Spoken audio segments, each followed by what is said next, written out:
कैसे हैं आप? एकदम बढ़िया। चलिए आज की हम क्लास शुरू करते हैं।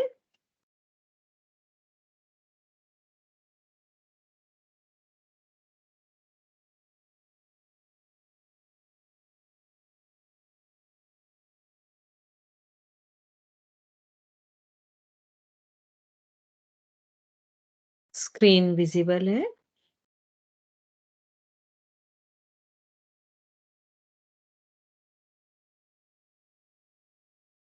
स्क्रीन विजिबल है सभी को?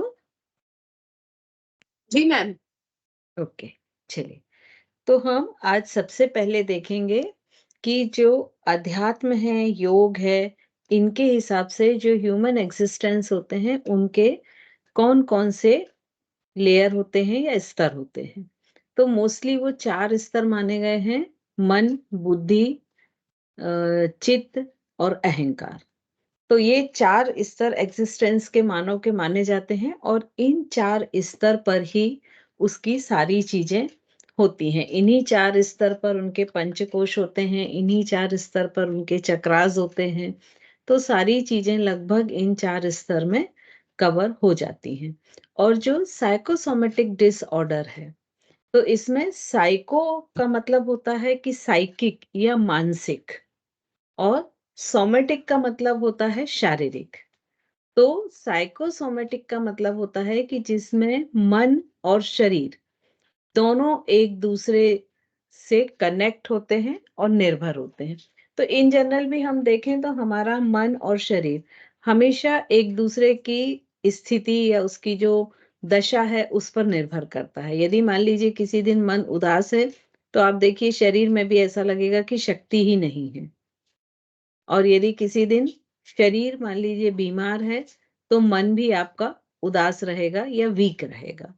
तो जो शरीर और मन है, ये दोनों एक दूसरे पर निर्भर करते हैं और एक दूसरे को प्रभावित भी करते हैं। तो मनोदैहिक बीमारियां या साइकोसोमेटिक डिसऑर्डर क्या होंगे कि जिनके लक्षण तो शारीरिक हैं, लेकिन जिनका कारण या जिनका रूट कॉज या जिनका बीज कहीं मन में है। तो जो मन से धीरे-धीरे जब भी उस बीज को एक फेवरेबल टाइम मिला और वो धीरे-धीरे बढ़ गई और उसके जो सिम्पटम्स हैं वो बॉडी पर आने लगे, तो वो साइकोसोमेटिक डिसऑर्डर के अंतर्गत आने लगे। तो यहाँ पर देखिए एक पिक्चर दिया गया है।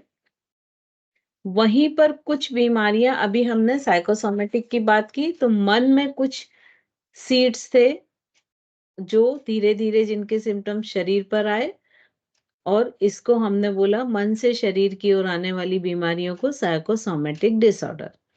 वहीं कुछ बीमारियां ऐसी होती हैं कि जो शारीरिक होती हैं और उनका इफेक्ट मन पर होता है। तो इस तरह की बीमारियां जो होती हैं उनको सोमेटो साइकिक कहा जाता है, क्योंकि वो पहले शरीर में होती हैं, बाद में मन में होती हैं। और ये दोनों ही जो बीमारियां हैं, ये शरीर के बहुत सारे सिस्टम्स को इफेक्टेड करती हैं, और ये इनका जो ट्रीटमेंट है या इनकी जो बीमारियां हैं, ये अनसर्टेनिटी होती हैं। मतलब हर एक व्यक्ति में इनका अमाउंट, इनका प्रभाव, इनका इफेक्ट, सारी चीजें अलग अलग होती हैं। तो इस तरह से ये साइकोसोमेटिक डिसऑर्डर और सोमेटोसाइकिक डिसऑर्डर्स दोनों तरह की बीमारियां मानव में पाई जाती हैं। अब जो साइकोसोमेटिक डिसऑर्डर्स होते हैं, उनमें कुछ चीजें क्या-क्या होती हैं, जैसे थकान, अनिद्रा, दर्द या बॉडी पेन, फिर हाइपरटेंशन या उच्च रक्तचाप, फिर डिस्नेपिया या सांस लेने में तकलीफ होना, या कई बार ऐसा लगना कि दम घुट रहा है, सफोकेशन हो रहा है, फिर इंडाइजेशन, माइग्रेन, फिर impotency, peptic ulcer, asthma, rheumatoid, arthritis, फिर जो बड़ी आंत और छोटी आंत में सूजन, और न्यूरोडर्मेटाइट और थायोटॉक्सिकोसिस। तो ये सब जो बीमारियां हैं, ये साइकोसोमेटिक बीमारियां हैं, जिनका सिम्टम्स होते हैं वो शरीर पर होते हैं, और इनकी जो जड़ें होती हैं वो कहीं मन में या मनोवैज्ञानिक होती हैं। तो ये इस तरह से दोनों तरह की बीमारियां मानव में पाई जाती हैं। अब हम ये देखते हैं कि जो कॉन्सेप्ट है हेल्थ और वेल्थ की, तो ये क्या होती है और किस तरह से ये काम करती है। तो डब्ल्यूएचओ के अनुसार जो डेफिनेशन दी गई है, तो उन्होंने क्या बोला है कि स्वास्थ्य को पूर्ण शारीरिक, मानसिक और सामाजिक कल्याण की स्थिति के रूप में परिभाषित परिभाषित करता है, ना कि केवल बीमारी की अनुपस्थिति के रूप में। इसमें अभी प्रेजेंट में एक आध्यात्मिक पक्ष और जोड़ दिया गया है। तो उसके हिसाब से जो स्वस्थ व्यक्ति है, उसका पूर्ण शारीरिक, मानसिक, सामाजिक और आध्यात्मिक कल्याण या आध्यात्मिक स्वस्थता ही उस व्यक्ति को पूर्ण स्वस्थ व्यक्ति की कैटेगरी में लाती है। वर्जिल के अनुसार सबसे बड़ा जो धन है वो स्वास्थ्य है, क्योंकि यदि आप धन खो देते हैं तो इसे वापस पा सकते हैं, लेकिन यदि आपका स्वास्थ्य खो देते हैं तो इसे वापस पाना असंभव होता है। जो डब्ल्यूएचओ ने अभी जो डेफिनेशन पढ़ी है वही है, और इसमें व्यक्ति के चारों पक्ष को स्वस्थ होने के कॉन्सेप्ट दिया है, ना कि बीमारी का अभाव होना। अब इसके लिए आयुर्वेद क्या कहता है, तो आयुर्वेद के अनुसार स्वास्थ्य जो है उसकी शारीरिक, मानसिक और आध्यात्मिक इन तीनों अवस्थाओं में यदि वो संतुलन है तो वो व्यक्ति स्वस्थ व्यक्ति की कैटेगरी में आता है। स्वस्थ रहना एक सकारात्मक स्थिति है। उस केवल अगर किसी बीमारी की प्रेजेंस नहीं है तो उसे स्वस्थ नहीं बोलेंगे। एक व्यक्ति मान लीजिए पूरी तरह स्वस्थ है लेकिन वो टोटली नेगेटिव है, तो वो स्वस्थ व्यक्ति की कैटेगरी में नहीं आएगा। और अच्छा स्वास्थ्य अच्छे कर्म, धन प्राप्ति और इच्छाओं की संतुष्टि का आधार है, क्योंकि अगर ये तीनों पक्ष स्वस्थ होते हैं तो ऑटोमेटिक आपका मन भी स्वस्थ रहता है और मन से ही तन जुड़ा हुआ है, तो ये दोनों चीजें ही स्वस्थ रहती हैं। इसके अलावा आयुर्वेद जो है वो स्वास्थ्य के लिए और भी आगे बोलता है कि आयुर्वेद के अनुसार संतुलित आहार में जो 6 रस होते हैं, वो शामिल होते हैं, और इनको शामिल एक लिमिटेड मात्रा में, एक बैलेंस रेशो में ये सभी मानव के आहार में संतुलित आहार के रूप में शामिल होना चाहिए। ये रस कौन-कौन से हैं? मीठा, खट्टा, नमकीन, कड़वा, तीखा और कसेल। इसके अलावा जो आयुर्वेद है वो ये बोलता है कि जो त्रिदोष होते हैं, वात, पित्त, कफ, ये भी मानव में संतुलित अवस्था में होना चाहिए, तभी मानव शरीर स्वस्थ रह सकता है। अगर कोई भी एक दोष बढ़ता है तो वो शरीर में किसी न किसी तरह की बीमारी का कारण बनता है। आयुर्वेद में स्वस्थ रहने के 5 पिलर्स माने गए हैं। एक तो रेस्ट, फिर मूवमेंट कि आपको रेस्ट भी करना है, बॉडी को मूवमेंट भी देना है। फिर जो फूड और न्यूट्रिशन, मतलब आप जो खाना ले रहे हैं वो भी संतुलित रखना है। मेडिटेशन भी करना है, और इमोशनल आपको एक अच्छा मैनेजमेंट करके रहना है, वेल बीइंग इमोशनली रहना है। और यहाँ पर त्रिदोष जो भी हमने बात की थी वो भी बैलेंस होने चाहिए। फिर योग के हिसाब से क्या कॉन्सेप्ट है हेल्थ और वेल्थ की? योग के अनुसार जो स्वस्थ व्यक्ति होता है उसमें क्या-क्या होनी चाहिए? उसका फिजिकल पूरा हेल्दी होना चाहिए, मतलब उसका जो शारीरिक धन है वो पूरी तरह से स्वस्थ होना चाहिए। उसकी हर एक सेल पूरी अपनी प्राकृतिक अवस्था में होनी चाहिए। शरीर का हर एक सिस्टम अपना कार्य पूरी पूर्ण क्षमता के साथ करना चाहिए। शरीर की हर एंडोक्राइन ग्लैंड से जो रस निकल रहे हैं वो पूरी तरह से बैलेंस होने चाहिए। फिर योग ये मानता है कि जो ब्रीदिंग है उसका जो एक नेचुरल प्राकृतिक पैटर्न है वो होना चाहिए, क्योंकि श्वास ही मानव की जीवन की शक्ति है। मन में उसके शांति होना चाहिए, और जीवन में उसके जो भी पहलू हैं सभी पहलुओं से सामंजस्य की स्थिति होना चाहिए, क्योंकि जहाँ पर भी सामंजस्य की स्थिति खत्म होगी और मानव जीवन के किसी भी पहलू में असमंजस्य महसूस करेगा, तो उसकी मन की शांति बनी हुई नहीं रह सकती है, क्योंकि असामंजस्य ही उसके अंदर अशांति का कारण बनता है। दृष्टिकोण सकारात्मक होना चाहिए, जीवन के प्रति उसका दृष्टिकोण पूरी तरह सकारात्मक होना चाहिए। फिर उसकी जो भावनाएँ हैं, वो एक स्वस्थ अभिव्यक्ति होना चाहिए और उसके जीने का तरीका उल्लासपूर्ण, ऊर्जावान, अपने आप को वो एनर्जेटिक फ़ील करे। एक लक्ष्य हो उसके सामने, क्योंकि लक्ष्य विहीन जीवन भी भावनाओं को स्वस्थ नहीं रख पाता है। तो योग स्वास्थ्य और रोग को भी समग्र रूप में देखता है। पातंजलि योग सूत्र में शरीर की पूर्णता का वर्णन किया है, जिसमें सुंदरता, शक्ति, दृढ़ता तीनों को शामिल किया गया है। और इन्होंने यह भी कहा है कि स्वास्थ्य स्वास्थ्य का मतलब होता है स्व प्लस अस, मतलब अपने आप में, स्व में स्थित हो जाना स्वास्थ्य है। तो जो स्वस्थ रहना है वो एक बहुत प्राकृतिक तरीका होता है, और जो अस्वस्थ रहना है वो एक अप्राकृतिक तरीका है, जिसे हम बड़ी मेहनत के साथ पूरा करते हैं। आप देखिए, प्रकृति में जितने भी जीव जंतु हैं, चाहे वो पेड़-पौधे हों, चाहे एनिमल्स हों, चाहे बर्ड्स हों, ये अपने जीवन को पूरी तरह प्राकृतिक के नियमों का पालन करते हुए ही जीते हैं। लेकिन सिर्फ एक मानव ही एक ऐसा क्रिएचर है जो कि अपने जीवन को प्रकृति के नियमों के अनुसार ना चला के उसके विपरीत जाता है और धीरे-धीरे अपने स्वास्थ्य को खराब कर लेता है। क्योंकि जब भी मानव प्रकृति के विपरीत जाएगा, तब तक उसके शरीर के स्वास्थ्य से वो खिलवाड़ करता है। अब आते हैं योग चिकित्सा या यौगिक थेरेपी।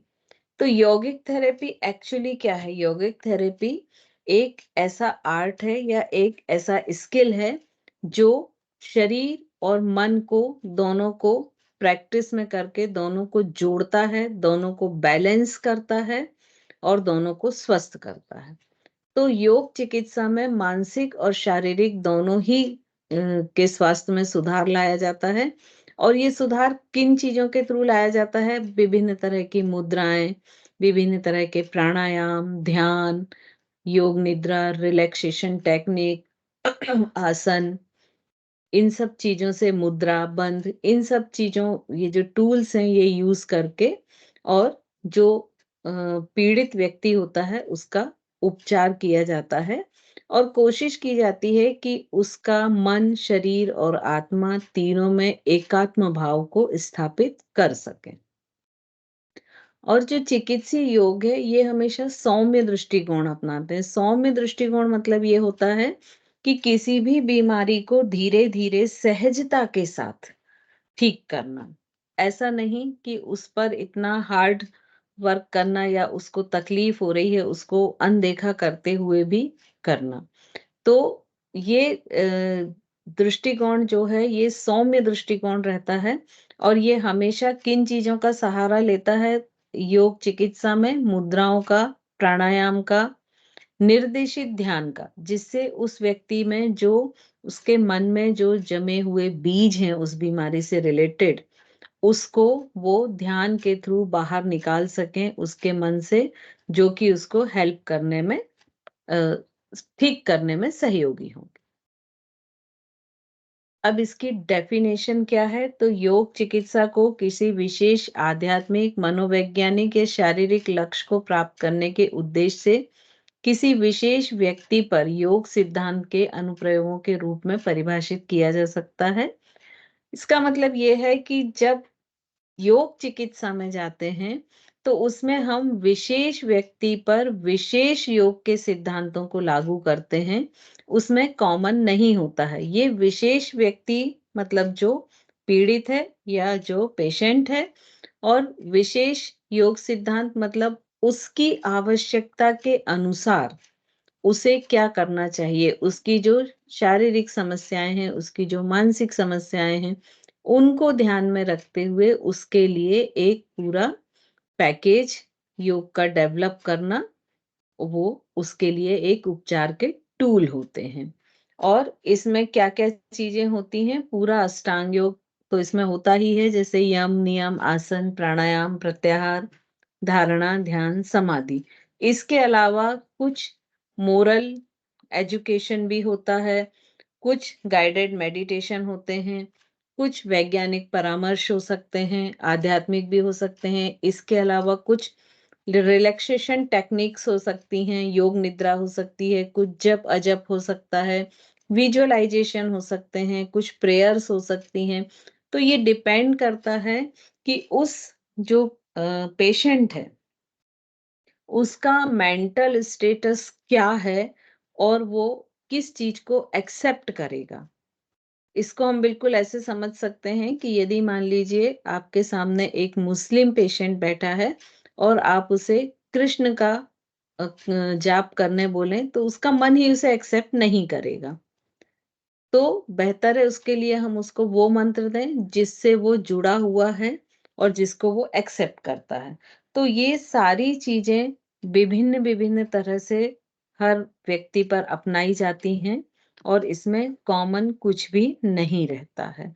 हमेशा हम जो सामने व्यक्ति है, उसकी कितनी स्ट्रेंथ है, उसकी कितनी एज है, उसके मसल्स की क्या क्वालिटी है, कहाँ पर उसके मसल्स बहुत रिजिड हैं, कहाँ पर उनके मसल्स की जो स्ट्रेंथ है वो बहुत कम हो चुकी है, उनके मिसअलाइनमेंट्स कहाँ-कहाँ हैं। तो ऐसे बहुत सारी चीज़ों को देखकर और फिर उनके लिए पैकेज बनाकर और उनकी योग चिकित्सा की जाती है। अब इसका उद्देश्य क्या होता है योग चिकित्सा की, उन लक्षणों को खत्म करना, कम करना या प्रतिबंधित करना जो पीड़ा का कारण है। मतलब कई रोग ऐसे होते हैं कि जो जड़ से खत्म हो जाते हैं। कई ऐसे हैं कि जिनको खत्म नहीं किया जा सकता है, लेकिन जिस स्टेज पे हैं उस स्टेज पर रोक सकते हैं। और कई रोग ऐसे होते हैं कि जिनको धीरे-धीरे कम कर सकते हैं। तो मोस्टली इसमें जो रूल इम्प्लीमेंट होता है वो ये होता है कि सबसे पहले तो व्यक्ति जिस भी जो भी प्रॉब्लम उस व्यक्ति को है, उसको उसी स्टेज पर रोक देना। जैसे फॉर एग्ज़ाम्पल उसको मान लीजिए डायबिटीज़ है, तो पहले तो सपोज़ उसकी 250 आती है, तो उसको वहीं पर रोक देना कि वो उससे ऊपर ना बढ़े। जब वो मैनेज हो जाती है कि हाँ ठीक है, अब उसकी और ऊपर नहीं बढ़ रही है, तब धीरे-धीरे उसे कम करने की कोशिश करना और फिर धीरे-धीरे उसे नॉर्मल लाना और फिर वो शुगर बढ़ने के कारण उसके बॉडी में जो डैमेजेज़ हुए हैं, जो प्रॉब्लम आई है, उनकी जो मसल्स वीक हुई हैं, फिर उस पे काम करके और उसके जो-जो लक्षण थे, जो-जो इफ़ेक्ट थे, उनको ठीक करना। फिर कार्यों में सुधार मतलब उसके जितने भी इंटरनल ऑर्गन्स हैं, उनके जो-जो फंक्शंस हैं, वो प्रॉपर वर्क कर रहे हैं कि नहीं कर रहे हैं? यदि नहीं कर रहे हैं, तो उनको कैसे हम ट्रीट कर सकते हैं कि वो प्रॉपर वर्क करने लगें। कुछ ऐसे ट्रिगर पॉइंट होते हैं जैसे यहाँ पर एक एग्जांपल लेंगे माइग्रेन के कि किसी को तेज साउंड से सिर दर्द उठ जाता है, किसी को बहुत तेज लाइट से उठ जाता है। तो ऐसे कई बार ह्यूमंस ब्रेन में कुछ ट्रिगर पॉइंट होते हैं कि जिनके कारण वो बीमार हो जाते हैं। तो उन ट्रिगर पॉइंट्स को हटाने की कोशिश करना जिससे वो जो बीमारी उन्हें हो रही है वो बार-बार ना हो। तो उनके अंदर जो ऐसी कोई घटनाएँ हैं या कारण हैं, उनको पूरी तरह से हटा देना जिससे वो बीमारी को बार-बार होने से रोक सकें। उनके बेहतर स्वास्थ्य और खुशहाली की ओर वो कैसे बढ़ें, इसके लिए गाइड करना। उनकी मानसिक स्वास्थ्य की स्थितियों को एनालाइज़ करके उन्हें बेटर बनाना। उनकी फिज़िकल हेल्थ को अ, जज करके और उसे बेटर बनाना और उनमें उनके मसल्स में शक्ति, संतुलन और लचीलापन लाना। और साथ ही उनको जो भी फिज़िकल बीमारियाँ हैं, उनको कम करना या ख़त्म करना। तो ये सारे उद्देश्य होते हैं योग चिकित्सा के। अब इसके प्रिंसिपल क्या होते हैं, तो इसके कुछ मुख्य सिद्धांत हैं कि सबसे पहला तो हमें जिस पेशेंट को हम लेके काम कर रहे हैं, उसको हमको ये सिखाना चाहिए कि उसके लिए क्या उपयुक्त है, क्या अनुपयुक्त है। और उसके कई बार ऐसा हो सकता है कि जो पेशेंट है वो चूँकि जब बीमार होता है तो वो काफ़ी कुछ स्टडी कर लेता है अपनी बीमारी के बारे में। तो कई बार ऐसा हो सकता है कि अगर उसकी राय आपकी राय से अलग है, तो हमें हमेशा उसकी जो ओपिनियन है उसको ऑनर करना चाहिए और फिर समझने की कोशिश करना चाहिए कि या तो कहीं हम गलत तो नहीं हैं, और सपोज़ अगर नहीं हैं और उसके अपनी ओपिनियन को लेके ट्रिगर पॉइंट क्रिएट हो चुके हैं, तो वो हम बहुत धीरे-धीरे करके ही उन ट्रिगर पॉइंट्स को जो है ख़त्म कर सकते हैं। अचानक से हम उसका विरोध करके वो ट्रिगर पॉइंट को हम खत्म नहीं कर सकते हैं। फिर जब हम उसको पैकेज डेवलप करते हैं तो हमें ये ध्यान रखना चाहिए कि वो जो पेशेंट है वो उसकी स्थिति क्या है, उसकी शारीरिक स्थिति क्या है, मानसिक स्थिति क्या है, वो किस जगह रहता है, वहाँ के सर्कमटेंस क्या हैं, वहाँ का क्लाइमेट कैसा है और वहाँ पर किस तरह के वेजिटेशंस होते हैं, किस तरह के वहाँ पर चैलेंजेस हैं जिनको वो फेस करता है। तो वो सारी चीज़ों को ध्यान में रखते हुए उसका पैकेज डेवलप करना चाहिए। इसके बाद और उसके व्यक्तिगत में क्या देखना चाहिए कि उसके बॉडी का स्ट्रक्चर कैसा है, उसकी एज कैसी है, उसका बिहेवियर कैसा है, फिर उसके बाद वो उसके मसल्स की क्वालिटी कैसी है, ये सारी चीज़ें देखकर उन उसका पैकेज डेवलप करते हैं। फिर वो किस समय में योग शुरू कर रहा है, किस ऋतु में योग शुरू कर रहा है, ये भी देखा जाएगा। उसके व्यवसाय के आधार पर भी उसे देखा जाएगा कि मान लीजिए यदि एक रनर है, तो उसका जो पैकेज होगा, मान लीजिए सेम प्रॉब्लम है, एक रनर को है, एक फिलॉसफर को है। तो ऑब्वियसली जो रनर के लिए पैकेज होगा, वो डिफरेंट होगा और फिलॉसफर के लिए डिफरेंट होगा क्योंकि रनर की फिजिकल कैपेसिटी बहुत हमें बढ़ानी पड़ेगी, तभी वो सर्वाइव कर पाएगा। वहीं दार्शनिक चूँकि बैठ के काम करता है, तो हमें उसकी मेंटल स्ट्रेंथ बढ़ानी पड़ेगी। फिर हमको ये देखना पड़ेगा कि वो जो व्यक्ति है उसकी कैपेसिटी क्या है, उसकी मेमोरी कितनी है। तो वो कैपेसिटी और मेमोरी पर भी काम करना पड़ेगा क्योंकि यदि मान लीजिए किसी आसन में हम उसको रुकने को 30 सेकंड बोल देते हैं लेकिन उसके मसल्स अलाउ ही नहीं करते हैं, तो वो उसके लिए बेनिफिट की बजाय हार्मफुल हो जाएगा। तो शुरू में हमको ये एक स्केल लेने के लिए मेज़र करना पड़ेगा कि उसकी कैपेसिटी कितनी है। हम जो बताते हैं वो कितना याद रख पाता है, ऐसा तो नहीं कि हमने एक बार पैकेज बता दिया, लेकिन उसने जब घर में जाके किया तो कुछ गलत कर लिया। तो ये सारी चीज़ों को ध्यान में रखते हुए उस पैकेज को डेवलप करते हैं, तब उस व्यक्ति पर जो थेरेपी हम देते हैं उसके इफ़ेक्ट्स अच्छे मिलते हैं। फिर यहाँ पर प्रैक्टिस के 4 मेन कैटेगरीज़ होती हैं। एक तो फिज़िकल पोस्चर और मूवमेंट। फिज़िकल पोस्चर और मूवमेंट को हम लास्ट में थोड़ा-सा डिटेल में पढ़ेंगे, क्योंकि इसकी ज़रूरत अक्सर पड़ती है। ब्रीथिंग एक्सरसाइज़, प्राणायाम है, रिलैक्सेशन टेक्निक भी आप लोगों को मालूम है और मेडिटेशन भी आप लोगों को मालूम है। तो ये 4 मेन पिलर्स होते हैं जिस पर हम योग थेरेपी में काम करते हैं। अब इसके फैक्टर्स क्या-क्या होते हैं? तो इसमें पहला होता है प्राणायाम। तो प्राणायाम में हम व्यक्ति की ब्रीदिंग को देखते हैं कि वो किस तरह से ब्रीदिंग कर रहा है, किस तरह से करना चाहिए। कहीं वो शैलो ब्रीदिंग तो नहीं कर रहा है या गलत ब्रीदिंग तो नहीं कर रहा है। और उस ब्रीदिंग से हम इसकी एनर्जी को कैसे इम्प्रूव कर सकते हैं। फिर आसन, तो आसन जो शरीर और मन के संबंध को जोड़ेंगे, उसके मसल्स की स्ट्रेंथ को बढ़ाएँगे, उसकी फ्लेक्सिबिलिटी को बढ़ाएँगे। रिलैक्सेशन, रिलैक्सेशन उसका शरीर, मन और भाव इन तीनों के तनाव को कम करेगा, मतलब उसकी बॉडी भी रिलैक्स होगी, उसका ब्रेन भी रिलैक्स होगा और उसका माइंड भी रिलैक्स होगा।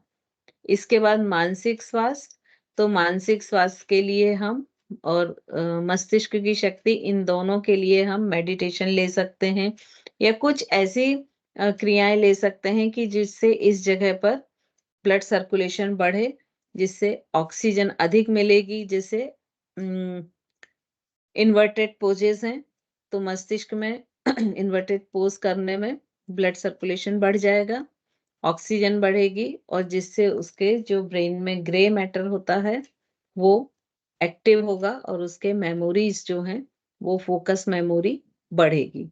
इसके अलावा 2 चीज़ों पर और ध्यान देना होता है, एक तो उसकी डाइट और दूसरा उसका जो थिंकिंग प्रोसेस है, उसके जो थॉट प्रोसेस है, वो उस पर भी हमें काम करना होता है। इसके इम्पैक्ट्स क्या-क्या होते हैं कि व्यक्ति शारीरिक स्वास्थ्य को प्राप्त करता है और जो योग शक्ति होती है, ये उसमें संतुलन, लचीलापन और जो शारीरिक फिटनेस है, वो ठीक करती है, जिससे दर्द, रक्तचाप, हार्ट प्रॉब्लम ये सारी चीज़ें ठीक होती हैं।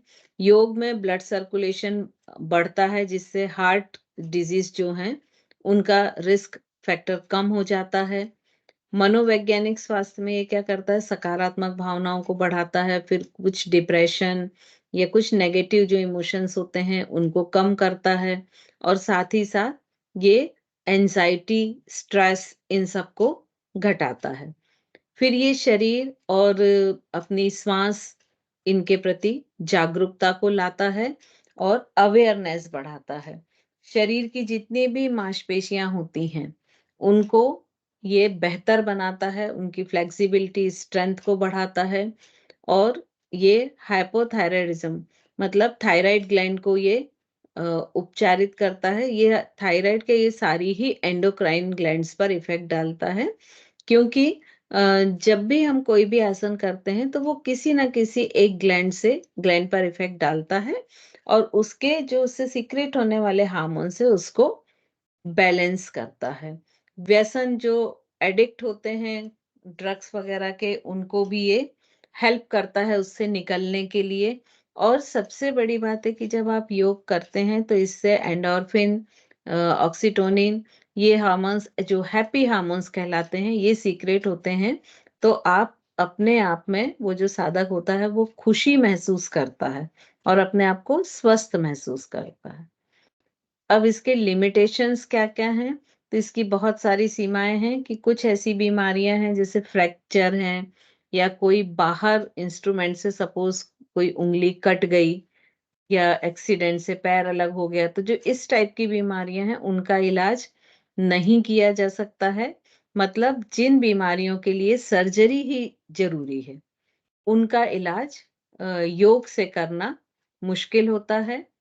योग चिकित्सा में औषधि कोई नहीं होती है, तो इसमें औषधि के रूप में हम जो आसन, प्राणायाम या मेडिटेशन करते हैं, वही चीज़ों को हम कर सकते हैं और कार्यात्मक विकारों में ही किया जा सकता है। फिर इसे स्वतंत्र रूप से नहीं विकसित कर सकते हैं क्योंकि इसमें जो बहुत ही ऐसे जटिल बीमारियां होती हैं या जो बहुत अपनी एडवांस स्टेज में जो बीमारी पहुंच गई हैं उनके लिए उनको ट्रीट करना बड़ा मुश्किल होता है। तो अगर एडवांस स्टेज पर कोई बीमारी है तो उस समय दर्द बहुत है और वो जो डिजीज है वो भी एडवांस स्टेज में तो उस समय आसन या कोई क्रिया करा पाना भी उस पेशेंट से मुश्किल हो जाता है। कई बार क्या होता है कि थोड़े से नॉलेज अगर कम रहते हैं, तो अगर अत्यधिक परिश्रम उस पेशेंट को करा दिया तो वो उसके लिए हार्मफुल होगा या उसका बॉडी अलाइन्ड होने की बजाय मिसअलाइन्ड हो जाएगा। तो इस तरह से आसन अगर सही जगह, सही व्यक्ति को सही तरीके से कराएँ तो वो उसे ठीक करेंगे, लेकिन यदि इसका जस्ट उल्टा हुआ तो वो उसे बीमार भी कर सकते हैं। और इसमें जो भी योग चिकित्सा हम देते हैं, तो वो धीरे-धीरे ही इम्प्रूव करती है बॉडी को, जिससे परिणाम या रिज़ल्ट्स आने में थोड़ा-सा टाइम लगता है और धीरे-धीरे व्यक्ति को आराम महसूस होता है।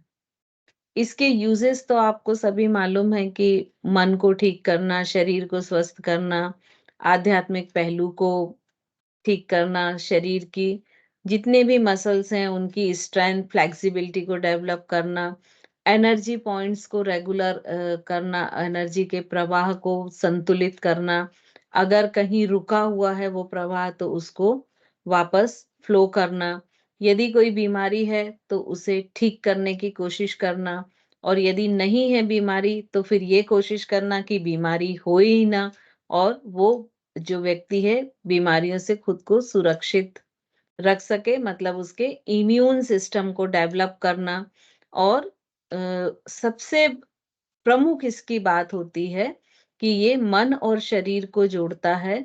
तो बहुत सारी एक्सरसाइज ऐसी मिलती हैं जो शरीर पर तो काम करती हैं, लेकिन मन और उससे ऊपर आध्यात्मिक रूप में या आपकी आत्मा पर बहुत कम, मेरे ख्याल से कोई भी एक्सरसाइज ऐसी है ही नहीं जो शरीर, मन और आत्मा तीनों को एक साथ लेके काम करती है।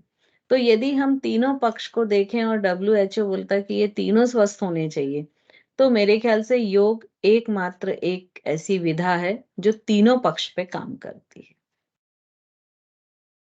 फिर योग चिकित्सक में क्या-क्या गुण होने चाहिए?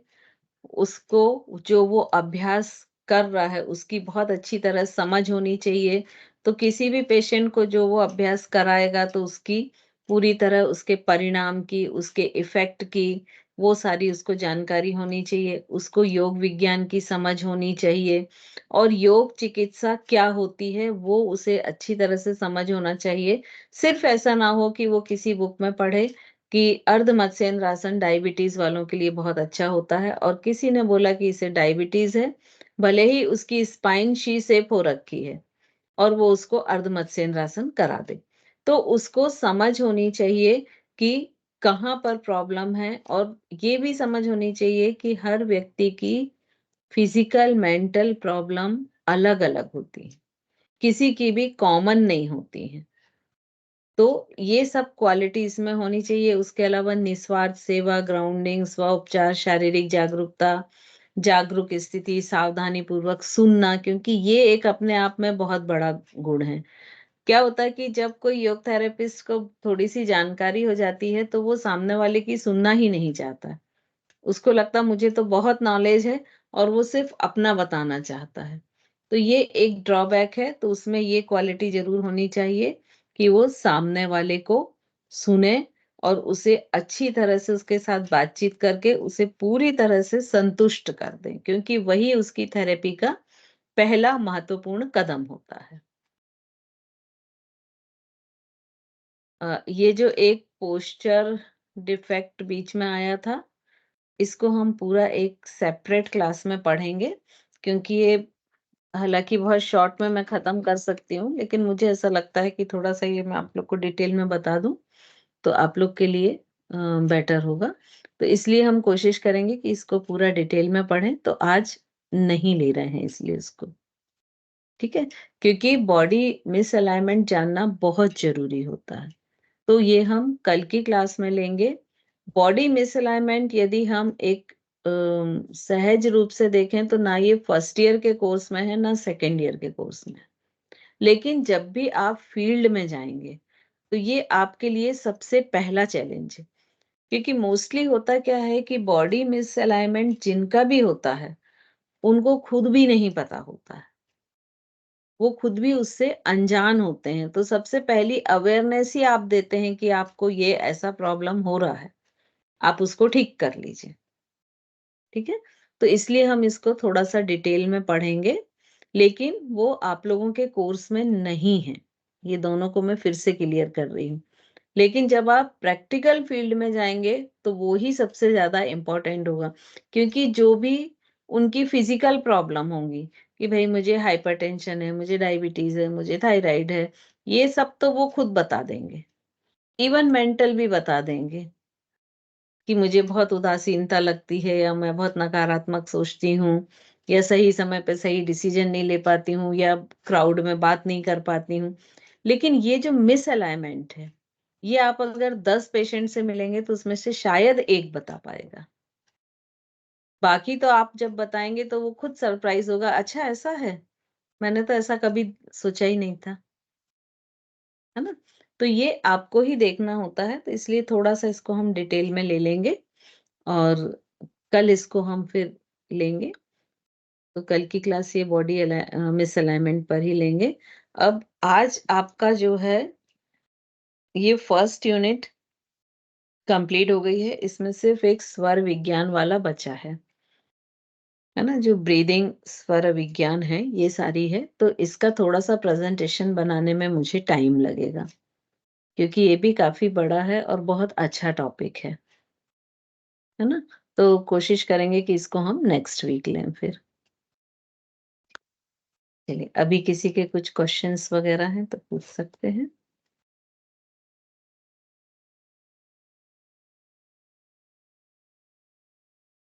प्राची जी, बोले। मैम अभी लास्ट स्लाइड में एक पॉइंट आया था कि योग शिक्षक स्वयं जागरूक बने, तो हमको किस किस तरह की जागरूकता, मतलब थोड़ा डिटेल में, क्योंकि ये बहुत मुझे लगता है हाँ। अच्छा पॉइंट है ये। देखिए, ये अवेयरनेस क्या होनी चाहिए। पहला तो प्रॉब्लम क्या होता है, जैसे ही हम एक एज अ योग थेरेपिस्ट अपने आप को एस्टेब्लिश करना चाहते हैं, ठीक है, तो क्या होता है कि जो जनरल योग सिखाते हैं और योग थेरेपिस्ट दोनों में अमाउंट वाइज बहुत डिफरेंट आ जाता है ना। मतलब हो सकता है कि जस्ट डबल हो जाए, ठीक है। अब मैं यहाँ ये नहीं बोलती हूँ कि आप उतना अमाउंट लें तभी थेरेपी करें। डिपेंड करता, हो सकता कोई व्यक्ति के पास पैसे ना हो बट वो इंटरेस्टेड हो। तो यहाँ हमको जागरूकता पहली किस चीज के लिए रखनी है कि वो इंटरेस्टेड भी है कि नहीं है। कई बार क्या होता है कि बहुत सारे व्यक्तियों ने बोला वो आ गया, लेकिन उसका खुद का इंटरेस्ट नहीं है। तो यदि उसका खुद का इंटरेस्ट नहीं होगा, तब आप कितनी भी कोशिश करेंगे ना तो उसको इफेक्ट्स नहीं मिलेंगे, क्योंकि वो खुद ही बेमन से कर रहा है। दूसरा, अगर इंटरेस्ट नहीं मतलब ट्रस्ट भी नहीं है आप पे, तो जहां आप पर ट्रस्ट नहीं है तो वो इफेक्ट्स भी मुश्किल से मिलेंगे। तो कोशिश करें कि ऐसे पेशेंट्स को बहुत जल्दी शुरू में ना लें। जब आप एक एक्सपर्ट हो जाते हैं फिर आप जरूर ले सकते हैं, क्योंकि उसको विद इन 1 वीक हम इतना वो कर लेते हैं कि उसका ट्रस्ट अपने आप क्रिएट हो जाता है। जो 1 वीक पहले बोलता है कि अरे ये ऐसा होता, अरे वो वैसा होता, बाद में वो आपसे पूछ के ही सब करता है, ठीक है। दूसरी जागरूकता क्या होनी चाहिए कि जब हम एक हायर पैकेज उससे ले रहे हैं, तो ऑब्वियसली वो एजुकेटेड होगा, एक पढ़ा लिखा व्यक्ति ही होगा, एक अपर क्लास को बिलोंग करेगा, क्योंकि वो उतना अफोर्ड भी कर सके, ठीक है।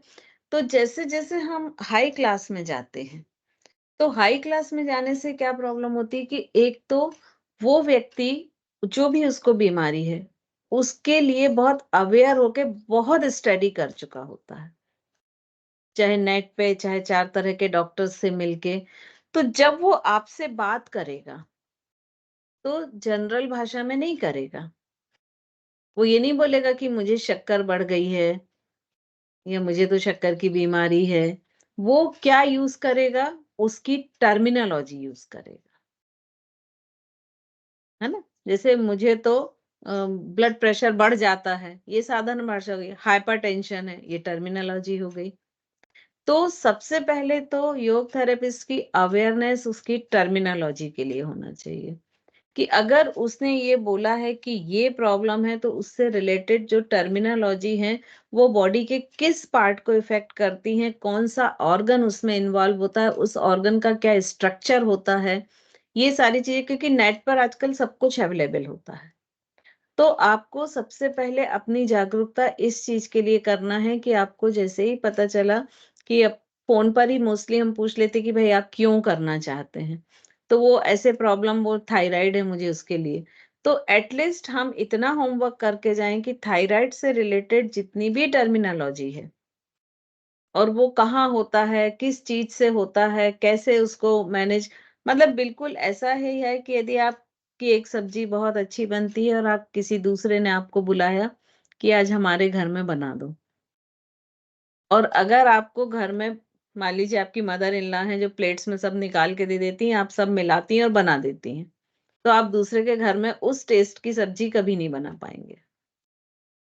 सो फर्स्ट आपको होमवर्क करना पड़ेगा कि वो क्या है, कैसी है।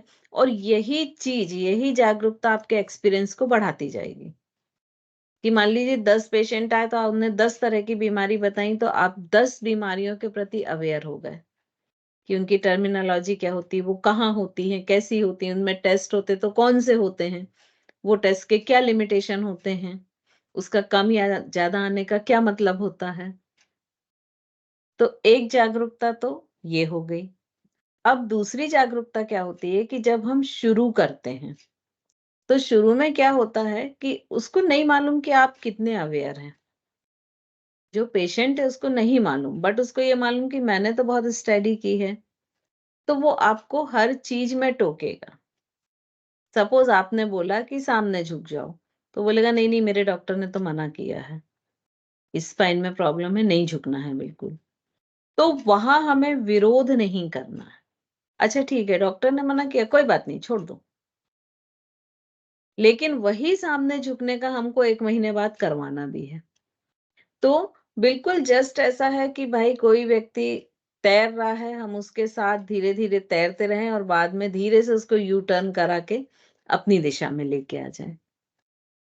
तो जब आप उसको ये प्रूफ कर दोगे कि मुझे बहुत नॉलेज है, मैं बहुत जानती हूँ, और उसका ट्रस्ट डेवलप हो जाएगा आप पर।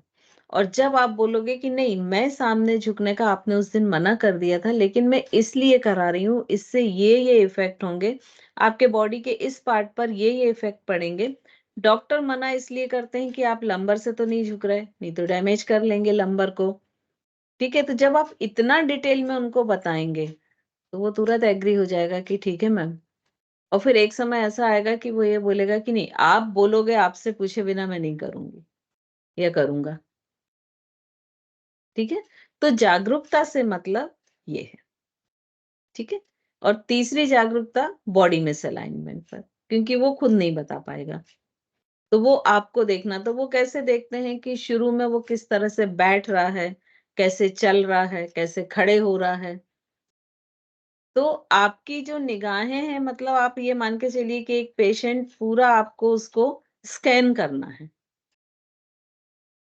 क्योंकि जब आप बॉडी मिसअलाइनमेंट देख रहे होंगे, उसी समय आपको उसकी मेंटल स्टेटस को भी एनालिसिस करना है। किसी, अभी मान लीजिए यहाँ 23 लोग हैं, ठीक है, अगर मैं 23 से ही बोलूंगी कि भाई नेगेटिव नहीं सोचना चाहिए, पॉजिटिव सोचिए, तो 23 ही बोलेंगे कि हाँ हम नहीं सोचते, हमको मालूम है, हम नहीं सोचते, हम पॉजिटिव ही हैं। लेकिन 23 में से 3 भी नहीं निकलेंगे जो पॉजिटिव होंगे। ठीक है, सो क्या होता है कि जब चूंकि हमारे पास नॉलेज बहुत है, इंफॉर्मेशंस बहुत हैं, तो हम हमेशा उसको एक्सेप्ट नहीं करते। हाँ, हम तो ऐसा करते ही नहीं। मतलब यदि आप 50 लोगों से भी मिलो ना, किसी टॉपिक पे बात करो, तो आपको लगेगा दुनिया में बुरे लोग हैं कहाँ, ये तो पूरे 50 के 50 अच्छे हैं, किसी में कोई बुराई है ही नहीं। लेकिन ऐसा तो नहीं है ना, तो वो आपको एनालिसिस करना पड़ेगा कि वो कहाँ मानसिक रूप से गलत करता है। तो ये जो 2 जागरूकता है, मतलब एक बॉडी मिसअलाइनमेंट और एक मेंटल, इन दोनों पर आपको ही काम करना पड़ेगा। अगर कोई डिप्रेशन में होगा ना, तो वो अपने आप कभी नहीं बोलेगा कि मैं डिप्रेशन में हूँ। आपको जज करना पड़ेगा। आपको उसकी बातचीत से, उसके जो वो किसी भी चीज में अपना ओपिनियन दे रहा है या अपना पक्ष रख रहा है, तो वो कैसा रख रहा है, किस तरह से रख रहा है। तो ये 2 जागरूकता आपके लिए बहुत जरूरी है एज अ अच्छा एक योग थेरेपिस्ट बनने के लिए। क्लियर मैम प्राप्ति जी? कई हाँ, यस मैम। मैम कई बार क्या होता है ना कि जैसे कोई डिप्रेशन का पेशेंट आता है, तो उसको सिखाना मतलब वो इंटरेस्टेड ही नहीं रहता कुछ भी करने में, उसको कुछ भी कराओ बेमन से, मतलब हम बोल रहे हैं तो हमको फील होता है यार कि अरे हम क्यों करवा रहे हैं, मतलब वो क्यों कर रहे सिचुएशन हैं? बहुत मुश्किल हो जाती है। ये आप बिल्कुल सही बोल रहे हैं। अभी ये तो आप पेशेंट बोल रहे हैं, आप बच्चों से कभी बोलिए, 11-12 साल का बच्चा होगा और आप उससे बोलो प्राणायाम करो, वो इतनी तरह का मुंह बनाएगा ना कि आपको लगे। तब हम क्या करते हैं, कुछ इंटरेस्ट क्रिएट करने वाली चीजें करते हैं। जैसे जब छोटे बच्चों से प्राणायाम कराते तो कैसे कराते, उनको बैलून दे दिया, ठीक है, और उनसे बोला इस नॉस्ट्रिल को बंद करो, सांस लो और जोर से फूंक के बैलून को देखो कौन कितना बड़ा कर पाता है। ठीक है, फिर जैसे उनको लिटा दिया, एक पेपर की बोट बनाई, उनके नेवल के ऊपर रख दी। अब देखें बोट कौन अच्छा चलाता है, तो नेवल जितना ऊपर नीचे ले जाओगे वैसा वेव बनाएगा। तो इस तरह से, या जैसे बहुत सारी पेपर की कटिंग रख दी, जैसे आप बोल रहे हैं ना इसके डिप्रेशन वाले, तो उनको प्राणायाम अक्सर कैसे कराते हैं कि जैसे पेपर के बारीक बारीक टुकड़े किए, एक हार्ड बोर्ड या किसी चीज पे टेबल पे रखे, अब इसको आप फूंक मारिए, कितनी दूर तक जाते हैं, और जाके उनको कलेक्ट कीजिए, तो वो फिजिकल हो गया। फिर ये थोड़ा डिस्टेंस बढ़ा दिया, तो उसको और जोर से वो करना, तो इस तरह से मतलब बोलते हैं ना बाय हुक एंड क्रुक, वैसे कराना पड़ता है। आप वो सीधे बैठ के तो वो कभी भी नहीं करेंगे। तो उस समय यही आपकी योग थेरेपिस्ट का आर्ट हो जाता है, कि जो करने तैयार नहीं है, उसको आप कैसे करा पाते हैं। Correct ma'am, thank you. Chelna ji, आपकी ना वॉइस नहीं आ रही है। आप अनम्यूट हैं लेकिन वॉइस नहीं आ रही है आपकी। जब तक कोई और पूछ ले, अगर किसी और का हो क्वेश्चन तो। हालाँकि ये टॉपिक्स बहुत ईज़ी थे, ये मुझे लेना नहीं था, ये आप लोग को होमवर्क में दिए थे करने के लिए, बट हमने सोचा थोड़ा-सा एक टच कर लेते हैं, बाकी डिटेल फिर आप लोग कर ही लेंगे।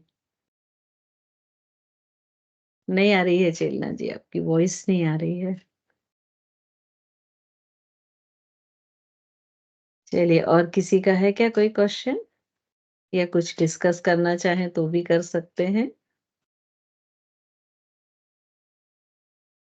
कल कोशिश करिएगा कि सभी जॉइन करें, क्योंकि कल हम बॉडी मिसअलाइनमेंट पर लेने वाले हैं, जो कि एक